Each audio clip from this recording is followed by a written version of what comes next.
Hmm? Ah, ben tu sais, hein, je cherche une idée pour la prochaine vidéo. Ah, je la tiens. Les dialogues. POV, le frère de la cousine du voisin de ta belle-sœur, est scénariste.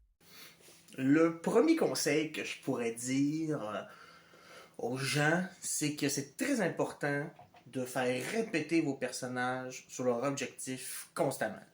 Il faut que si votre personnage a un rêve, il faut qu'on l'entende dire et répéter « je veux faire ce qu'il a à faire ». Si votre personnage veut devenir Hokage, je dois l'entendre 1000 fois. C'est très important pour vraiment que les gens puissent s'identifier au personnage, comprendre ses objectifs. Il faut qu'ils les disent haut et fort plusieurs fois.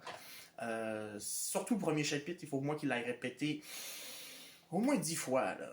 Très important. Oubliez pas que les émotions ici, c'est comme les objectifs au niveau des dialogues. Il faut que les personnages disent leurs émotions. Il faut vraiment que le personnage dise je suis triste, je ressens de la tristesse. N'oubliez pas la citation la plus connue dans l'écriture qui dit don't show and tell. Donc vraiment très important le don't show and tell, c'est ce qui va vous permettre d'aller loin en écriture, le plus gros conseil universel. Et voilà, je pense avoir donné assez de contenu pour cette vidéo d'1 minute sur TikTok.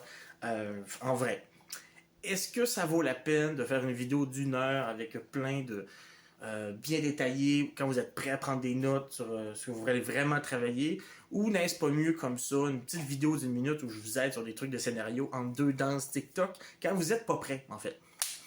Donc voilà, donc je vous ai donné des conseils de dialogue. Si vous faites de la BD, en fait, on s'en fout. Les gens vont regarder que les images. Faites pas de dialogue, écrivez ce que vous voulez. Puis, ben voilà. Donc, swipez de vidéo, puis je vous laisse sur une autre danse TikTok. Ça fait loin?